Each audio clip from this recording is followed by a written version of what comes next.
de Dieu. Amen. Amen.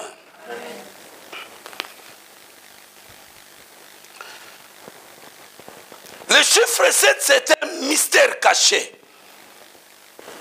Dans Genèse 41, verset 25, Pharaon avait eu un songe. Pharaon avait eu un songe. Il a fait appel à ses magiciens. Personne n'a pu définir le songe. Mais Joseph était là dans la prison. Joseph était dans la souffrance. Joseph était dans la misère. Comme c'est le cas aujourd'hui, tu as un souci qui te tracasse. Tu as un problème qui ronge ton cœur. C'est la prison. Mais laisse-moi te dire, Dieu te révèle des choses pour que tu sortes de la prison aujourd'hui. Alléluia. Amen. Alléluia. Amen. Joseph était dans la prison. La Bible dit qu'on est allé chercher Joseph. Joseph est venu. Il a donné l'explication à Pharaon. Mais quels c'était les songes que Pharaon avait eu? Il a eu le songe de 7 vaches. Pourquoi ce n'était pas 10 vaches?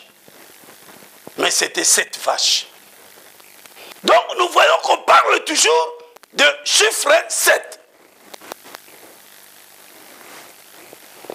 Et pour donner de l'explication, il fallait qu'un homme, une personne qui a la révélation en lui. Jésus est la révélation. Lorsque tu crois à Jésus, tu as la révélation. Alléluia. C'est question maintenant de t'attacher à Jésus, de te donner la prière pour que la voie des révélations puisse s'ouvrir. La Bible dit, dans Jacques chapitre 4, verset 8, si je ne m'abuse pas, la Bible dit, approchez-vous de Dieu et Dieu s'approchera de vous. Lorsque tu reçois Jésus, bien-aimé, il faut s'approcher. Et quand on s'approche, on s'étire du monde. Alléluia. Il y a une chanson qu'on vient de chanter là. Vraiment, j'aime bien cette chanson. Là-dedans, dans la chanson, vous disiez, je suis citoyen du ciel. Alléluia. Alléluia. On devient citoyen du ciel quand on reçoit Jésus et qu'on marche dans la crainte de Dieu. Amen. Tu peux recevoir Jésus, mais si tu ne marches pas dans la crainte de Dieu, tu n'es pas citoyen du ciel. Ah oui, tu n'es pas citoyen du ciel. Tu peux beau crier. Tu peux venir à l'église comme tu es là. Alléluia. Mais si la crainte de Dieu n'y est pas, bien-aimé, tu n'es pas citoyen.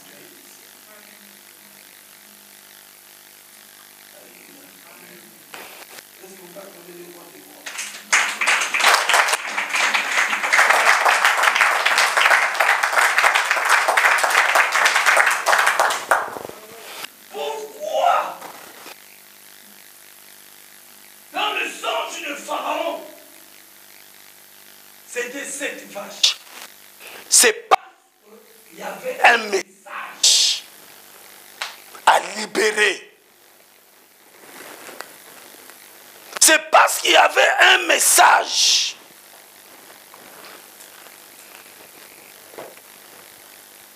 Aujourd'hui, il y a un message pour toi.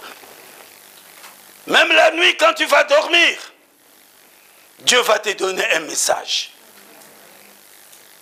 Alléluia. Il est vivant. Amen. Jésus est le message du temps de la fin. Jésus est le message du temps de la fin qui doit être prêché pour que l'humanité tout entière soit sauvée. Tu prêches qui?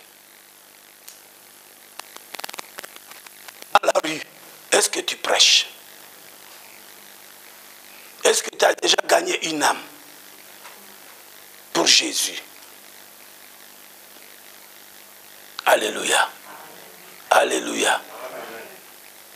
Nous qui avons reçu le Seigneur Jésus-Christ, Dieu nous a donné le mystère d'évangélisation. C'est un mystère. Évangéliser. Jésus a dit, allez faire de toutes les nations mes disciples. Il n'a pas dit seulement aux hommes de Dieu. Toi aussi. Alléluia. Amen. Si aujourd'hui, toi, tu prends la décision, tu dis que dimanche prochain, je vais amener une personne à l'église, vous ne serez pas comme ça.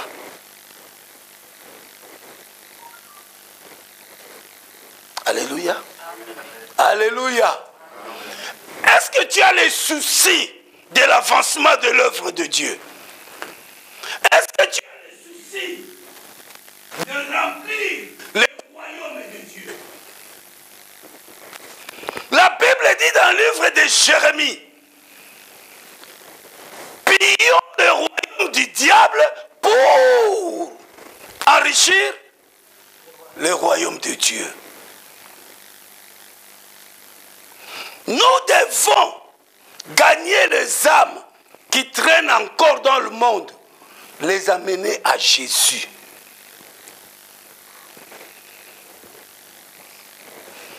Si Dieu a révélé à Joseph ces messages, c'est pour que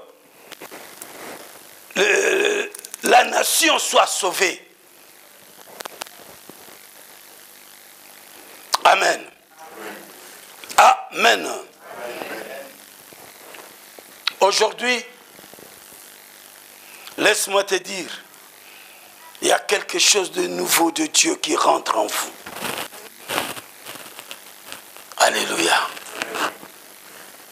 Dans le Nouveau Testament, les mystères désignent ou démontrent une vérité divine cachée qui doit être révélée aux hommes par Dieu au moyen de son esprit, donc du Saint-Esprit. Alléluia. Amen. À l'époque de Jésus, le mystère démontre une vérité divine cachée qui doit être révélée. Ici, la vérité divine, c'est quoi? On parle de Jésus-Christ. Jésus-Christ est la vérité divine. Jésus-Christ est celui que nous devons montrer aux gens. Jésus-Christ est celui que nous devons prêcher pour que la nation soit sauvée.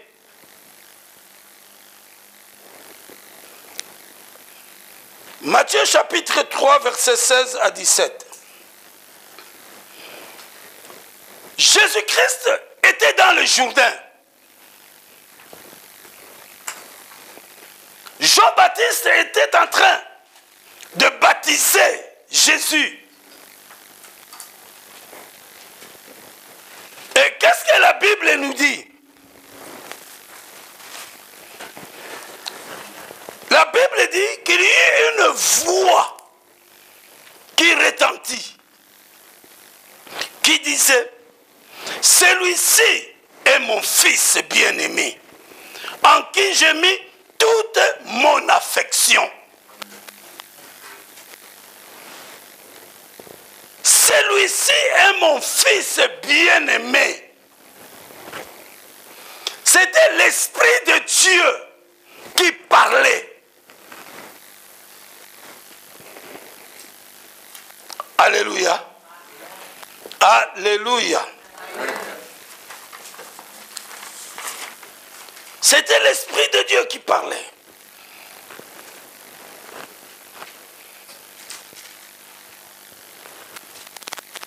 Il parlait pour que le monde comprenne. Par Jean-Baptiste,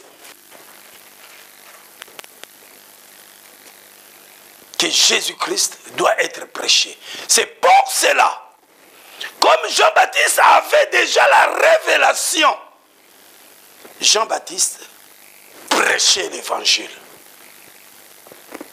prêchait la venue de Jésus, prêchait la repentance. Alléluia. Amen. Alléluia. Amen. Mais si nous regardons aujourd'hui dans nos églises, la repentance est moins prêchée. Aujourd'hui, les gens se donnent au miracle, bénédiction, machin, ainsi de suite. Alléluia. On peut recevoir des miracles, mais si on n'est pas repenti, le royaume des cieux, nous ne la verrons pas.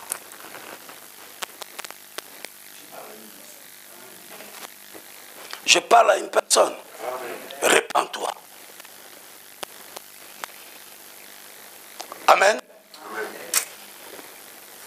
La connaissance du royaume de Dieu est un mystère. C'est un mystère. Connaître, avoir la connaissance du royaume de Dieu, c'est un mystère.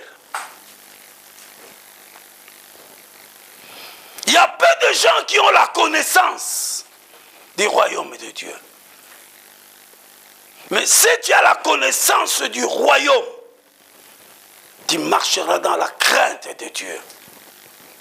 Tu feras l'œuvre de Dieu. Tu chercheras premièrement le royaume de Dieu.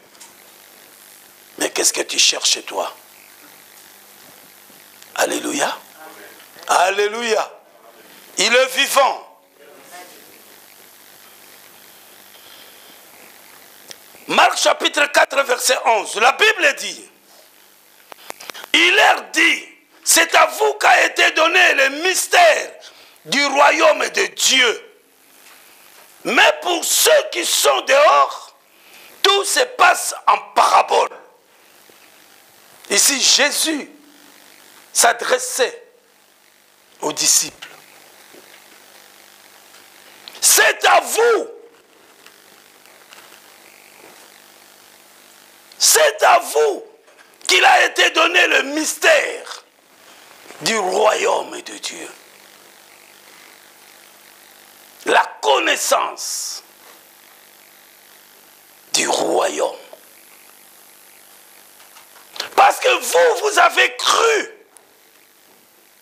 Mais à ceux du dehors, c'est-à-dire ceux-là qui n'ont pas cru en Jésus, ceux-là qui traînent encore dans le monde, les choses ne sont pas ouvertes devant eux. Alléluia. Le royaume de Dieu, ils ne la verront pas.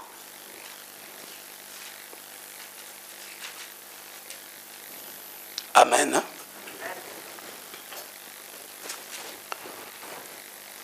Dieu t'a donné le ministère, la connaissance du royaume de Dieu. Jésus est le royaume de Dieu. C'est pour cela la Bible dit, cherchez premièrement le royaume et la justice de Dieu. Donc, il faut premièrement chercher Jésus. Avant de chercher autre chose, cherche d'abord Jésus. Il faut que Jésus soit le premier dans ta vie. Amen.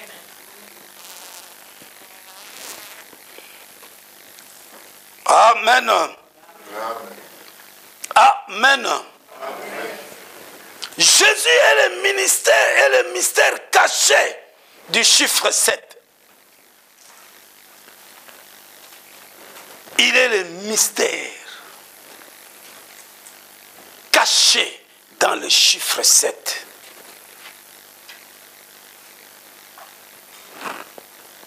La Bible dit dans Jean 14, 6, Jésus dit, je suis le chemin. Dans le chiffre 7, nous voyons le vertical qui est le chemin. Alléluia. Quand Jésus est venu, je veux que vous me compreniez très bien. Quand Jésus est venu, la Bible dit, l'ange est allé vers Marie. Alléluia. Il a dit à Marie, tu deviendras enceinte, tu auras un fils. Marie a dit à l'ange, mais moi je ne connais pas d'homme. Comment est-ce que je vais devenir enceinte?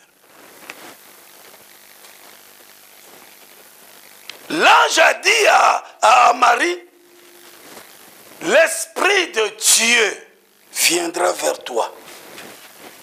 Donc, il est venu par ce chemin. Ça là, l'Esprit de Dieu a quitté le ciel, il est venu. C'est ça le vertical. Il est vivant. Il est vivant. Donc nous voyons que c'est le vertical. Et la Bible dit, dans Jean 14, 6, Jésus dit, je suis le chemin, la vérité et la vie. La Bible nous dit que Jésus est monté, il est parti au ciel. C'est par le même chemin. Comme il était venu, comme il est reparti, en esprit. Quelqu'un peut dire Amen. Amen. Encore une fois, Amen. Amen. Les choses que je suis en train de vous dire, c'est trop spirituel.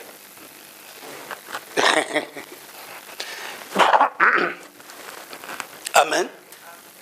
Alléluia. Amen. Il est vivant. Amen. Il est ressuscité. Amen. Il est vivant. Il est ressuscité. Qui? Jésus. Est-ce qu'on peut l'acclamer?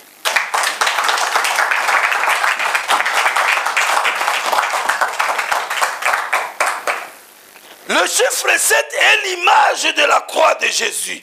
C'est pourquoi il est appelé chiffre de la perfection. Chiffre de repos de Dieu. Il est appelé chiffre de la perfection. C'est-à-dire, perfection, c'est quoi? Perfection, c'est-à-dire le top. Est-ce qu'il y a quelqu'un qui me comprend? Perfection, c'est-à-dire le top. Il n'y a pas un autre chiffre qui peut être au-dessus de la perfection. Qui est le chiffre 7? Alléluia. Nous voyons, nous savons, nous entendons que oui, 7 c'est la perfection. Mais nous ne comprenons pas pourquoi il est la perfection. C'est parce que Jésus-Christ, il est là, incorporé dans le chiffre 7. Qui est plus que Jésus? Personne. Alléluia. Amen. Satan lui-même, il plie les genoux devant Jésus. C'est pour cela que je te dis aujourd'hui, parce que tu découvres, Satan n'a plus de pouvoir sur toi. Amen. Alléluia. Est-ce qu'on peut acclamer le roi des rois?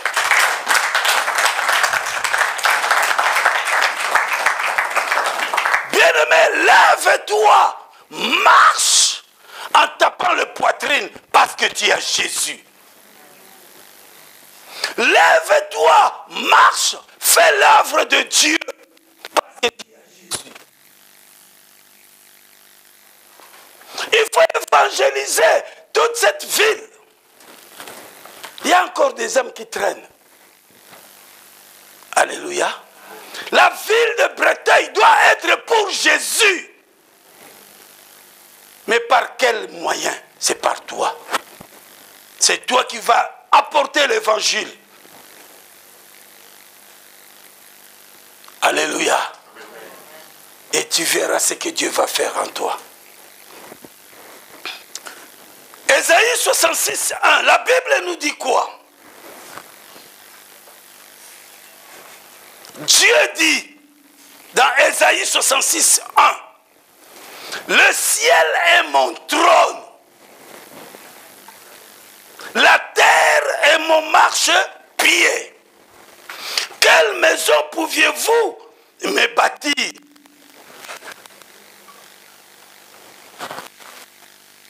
Dieu dit, c'est Dieu qui le dit.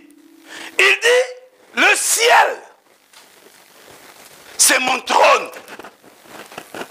La terre, c'est mon marchepied.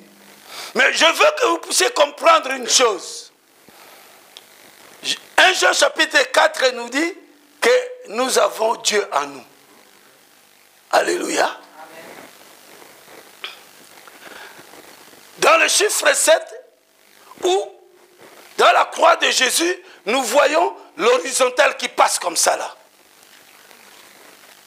Alléluia. Cette horizontale, nous disons que c'est la terre. Alors que maintenant toi, tu as Jésus en toi. Jésus, c'est Dieu. Nous vivons sur cette terre. Et Dieu dit, la terre, c'est mon marchepied. Donc, le marchepied, donc Dieu, c'est pied. Il est là sur la terre. Et ses pieds, c'est qui? C'est toi et moi. Est-ce que vous m'avez compris?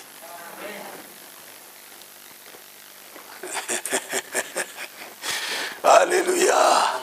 Alléluia. Il est vivant. Comme tu es là, tu es le pied de Dieu. Tu es le pied de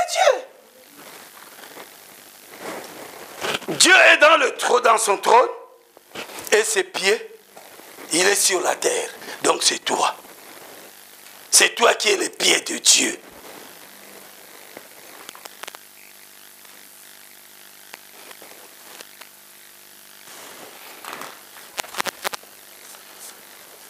Toi qui as reçu Jésus, toi qui Jésus est avec toi, rien ne pourra te résister. Parce que tu es les pieds de Dieu. Alléluia. Alléluia. Malgré ta situation difficile, malgré les épreuves que tu es en train de passer, laisse-moi te dire, tu es le pied de Dieu, la victoire est à toi. Tu vaincras toujours. Jésus a dit dans sa parole, je ne vous délaisserai point, je serai avec vous jusqu'à la fin des temps. Il faut comprendre les Écritures. Alléluia. Quelqu'un peut dire Amen? Amen. Encore une fois, Amen. Amen. 2 Rois, pour terminer, 2 Rois chapitre 5, verset 10.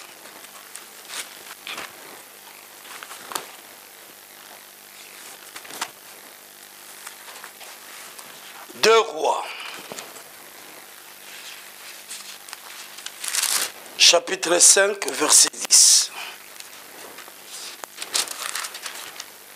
La Bible dit,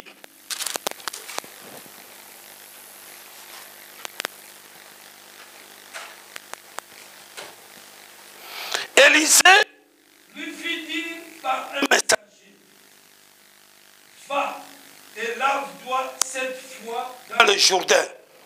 Ta chair deviendra saine et tu seras pur.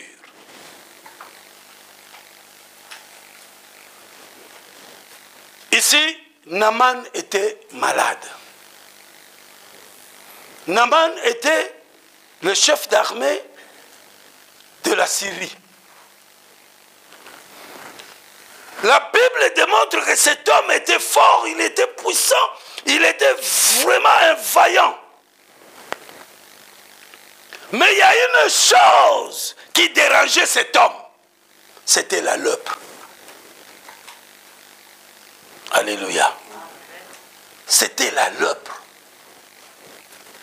Je vais aller un peu plus vite parce qu'il est temps. Amen. Je ne vais pas vous retenir là. Alléluia. Papa, je peux continuer ou... Peuple de Dieu, vous me donnez l'accès? Amen. Amen. Amen. On veut bien manger? Amen. Gloire à Jésus. Est-ce qu'on peut acclamer le Seigneur? Gloire à Jésus. Naaman était un homme fort, un soldat puissant. Mais Naaman, cet homme qui était fort, était malade. Il y avait quelque chose qui le dérangeait. C'était la lèpre. Il a cherché la guérison, il a tout fait. Il n'a pas trouvé la guérison de sa lèpre. Malgré sa force, malgré tout ce qu'il avait, mais sa lèpre n'était pas terminée.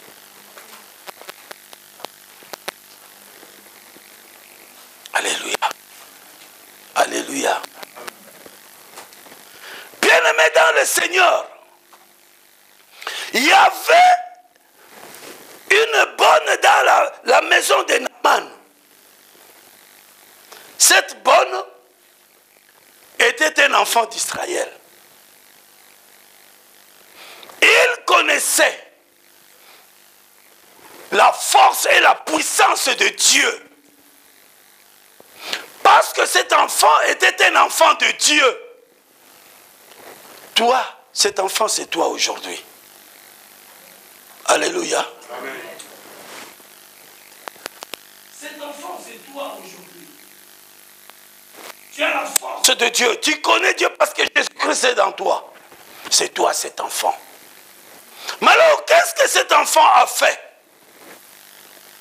Cet enfant est venu témoigner Jésus.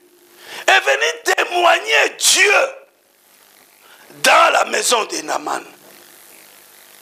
Il dit à la femme de Naaman, je connais un homme.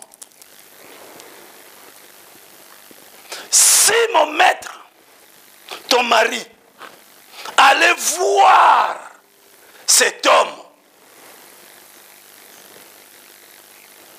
mon maître sera guéri de sa maladie.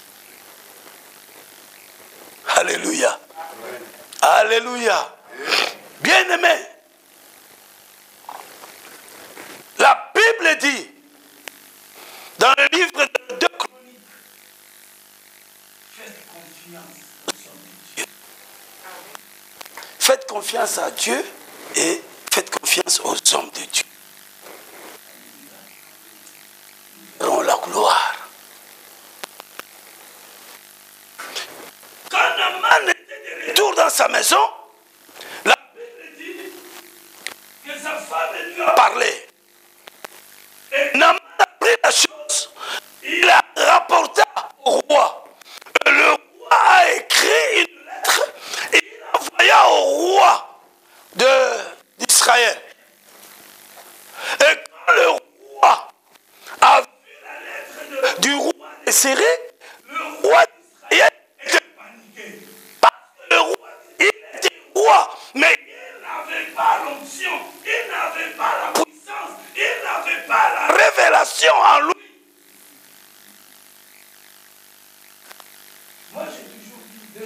ce monde, moi je suis plus que. Alléluia. Amen. Le président de ce monde, moi je suis plus que. Même toi. Alléluia. C'est pas amen. Si c'était amen, tu allais vraiment. Amen. La Bible dit, nous n'avons pas reçu un esprit de timidité pour être comme ça là. Alléluia. Amen. Mais nous avons reçu un esprit de puissance. Amen. Un esprit de force. Amen. Un esprit de réveil. Amen. Nous sommes des églises de réveil. Amen. Là où le feu brille. Amen. Alléluia. Amen. Il est vivant. Oui. Est-ce qu'on peut acclamer le Seigneur? Oh my God.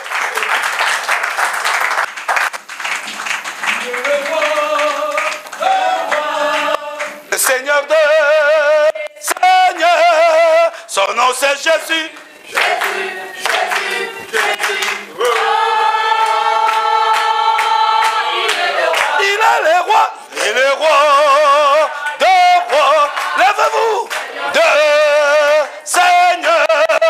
Son nom c'est Jésus. Jésus, Jésus, Jésus. Oh, il est le roi. Dans son palais tout s'écrit. Dans son palais tout s'écrit. Dans son palais tout s'écrit. Acclamez, acclamez le roi des rois. Gloire au Seigneur. Bien-aimés, nous devons comprendre que nous sommes l'église de réveil. Ou alors vous comprenez mal le réveil. Alléluia. Il faut que les gens d'à côté savent qu'ici on est en train de louer Dieu.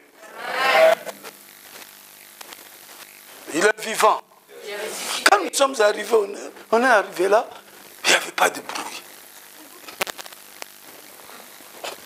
Ah, peut-être la salle est bien isolée. C'est pour ça qu'il n'y a pas de bruit, mais là il y a la chaleur à l'intérieur. Alléluia. Amen. Alléluia. Amen. Il est vivant. Est-ce que je parle à une personne? Bien-aimé, il faut se réveiller. Je suis en train de révolter ton esprit. Ce n'est pas comme ça là, en étant calme qu'on loue Dieu. La Bible dit dans le livre de Psaume 115, ce n'est pas le mort qui loue l'Éternel, ni ceux qui descendent dans le lieu du silence. Mais c'est nous, toi et moi, nous les vivants, qui louons l'Éternel. Alors il faut louer comme un vivant. Il faut louer Dieu comme un vivant. Alléluia. Dieu t'a fait grâce d'être en vie. Qu'est-ce que tu lui as donné? Mais alors, il faut louer. Je vais vous montrer tout. Il faut qu'un vent nouveau puisse pénétrer ici là. Amen. Gloire à Dieu. Amen.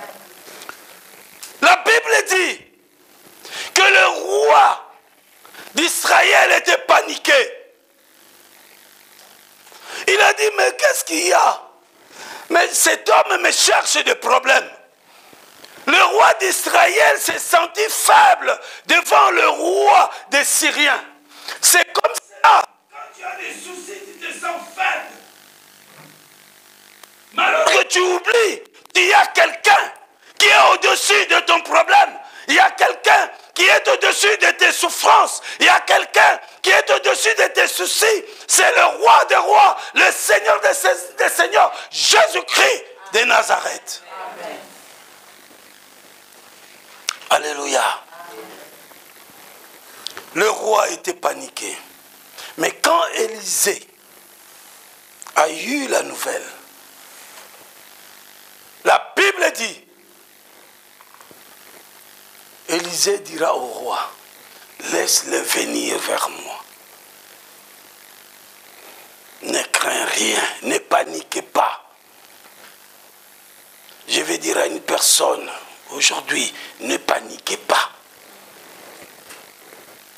Dieu est avec toi. D'une manière ou d'une autre, Dieu va se manifester dans ta vie. Alléluia. Le roi a accepté la venue de Naaman. Mais il a dit, allez voir Élisée.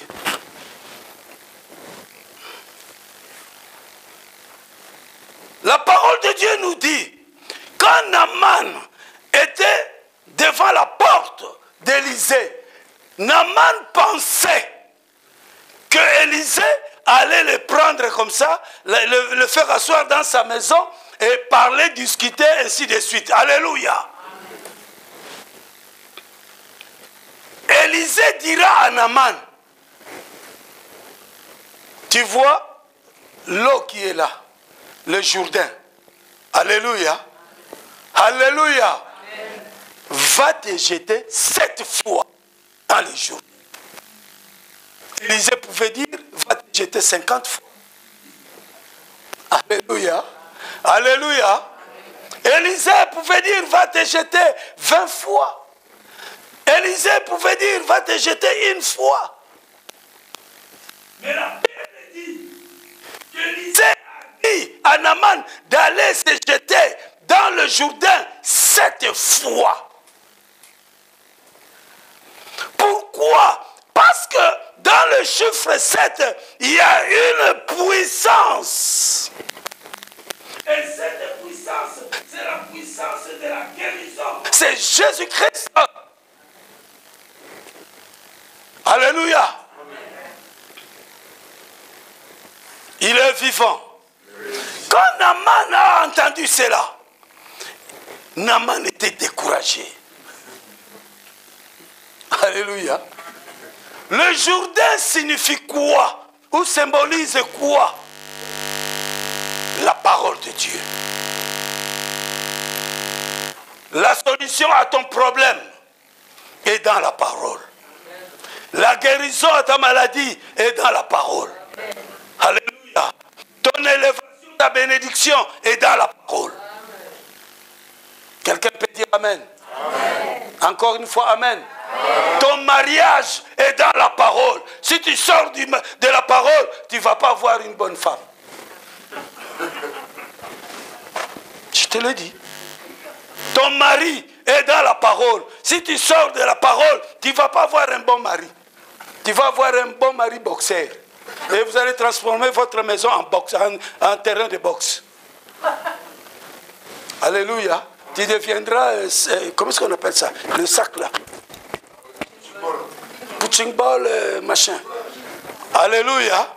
Tu deviendras l'entraînement de ton mari. Ton mari va aller faire comment boxer. Il commence par toi.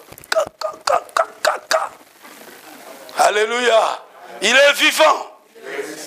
Alors, bien aimé dans le Seigneur, la Bible nous fait voir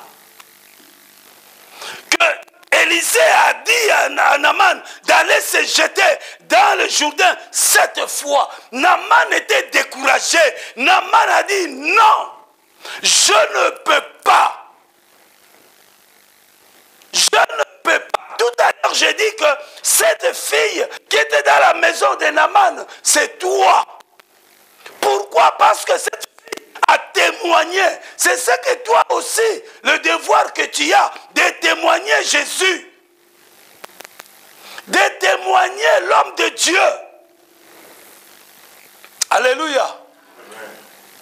Tu dois faire confiance à l'homme de Dieu. Que non. L'homme de Dieu, s'il sort une parole de sa bouche, cette parole a des effets. Alléluia. Est-ce que tu fais confiance à ton pasteur? Amen.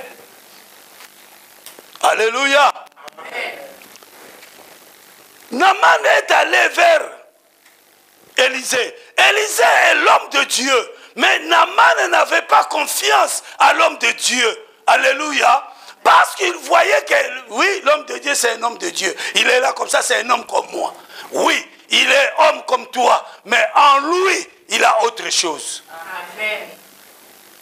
La chose que toi, tu n'as pas. Alléluia. Amen. Naaman